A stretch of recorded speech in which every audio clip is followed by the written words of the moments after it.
What's the most interesting thing you've seen while under the surface diving for lobsters? A dead body. I'm a lobster diver who recently survived being inside of a whale. AMA. I'm Jacob, his son, and I'll be relaying the questions to him since he isn't the most internet-savvy person. Feel free to ask anything about his experiences. What is your second craziest diving story? I read in the article that you see a lot of white sharks. Have you ever had a close encounter with them, or do they generally steer clear? Don't encounter them often. A while back, I encountered the corpse of a missing person while diving. That is definitely up there with the crazy stories. How did the world come to know? Did you guys reach out to the media, or did somebody from the hospital tell them? No clue. Original article was a small newspaper, Cape Cod Times. Next thing I knew, news stations were in my driveway. The article talks about you maybe being the last lobster diver in your area. Is that true? Why is that? And my biggest curiosity about the job, does it pay well? It's a really tough and specialized business. Trapping is a lot easier for the average person. It pays alright, but it can depend on the season. Did you find any lobsters in there? Sadly, no. What's the most interesting thing you've seen while under the surface diving for lobsters? A dead body. Damn, did you have to go through the process of reporting it to authorities or anything like that? Yep, it was a missing person, an active case. Stumbled upon it and got it found.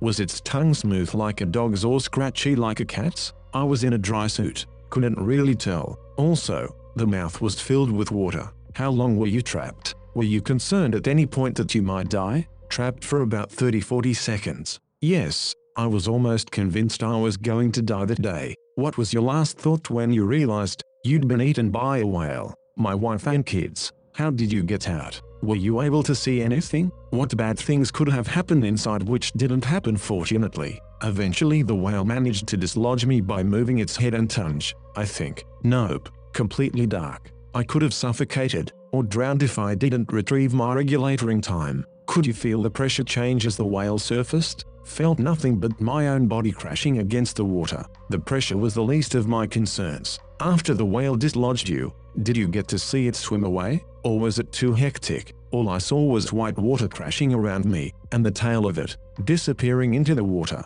It was probably going to give you a negative review on Yelp.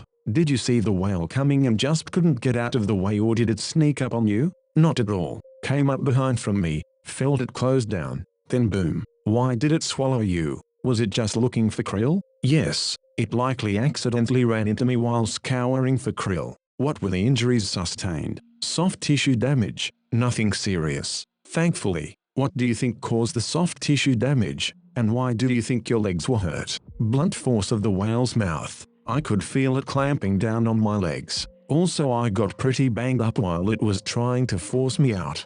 Did the whale have a gag reflex? Was it making a noise while trying to spit you out? It didn't spit me out. Rather, I think it forced me out by movement and using its tongue. I'm super curious about the sounds he heard. Swishing of water and the rapid movement of the whale. No audible cries of the whale. Did the whale swim away with you for a bit, or spit you out near your dive site? I could feel it swimming around, but it spit me out not too far from where my boat was with my mate. Are you disappointed you didn't get shot out his blowhole like in the cartoons? That probably would have hurt a lot more. What is the feeling of being ingested most comparable to? Is it like being crushed by a catch or being pummeled on all sides? Were you thinking, oh great, I'm the guy who gets eaten today, or is it too tough to process what's happening until it's over? It was full of water, and I could feel the muscles of its mouth convulsing around me. It was a really strange feeling, to be sure. Can't draw a meaningful comparison. Is your son Jacob a funny-looking wooden character? Hey, I may be funny-looking, but I'm definitely not wooden. To your knowledge, was the whale injured in the process of your escape? The whale turned out completely okay. Maybe a bit annoyed. Did anyone see it happen? If so, what did they have to say about it? My mate and my buddy, who's a charter fisher, Joe, and his full charter boat, they said they saw a bunch of commotion in the water, then saw the whale's tail surfacing, and me returning into the water. Would you rather fight a whale-sized lobster or 100 lobster-sized whales? I could probably take a whale-sized lobster. What advice do you have for anyone on Reddit who might have to take a whale-sized lobster without your expertise and experience? Grab them on the back so they can't snip you.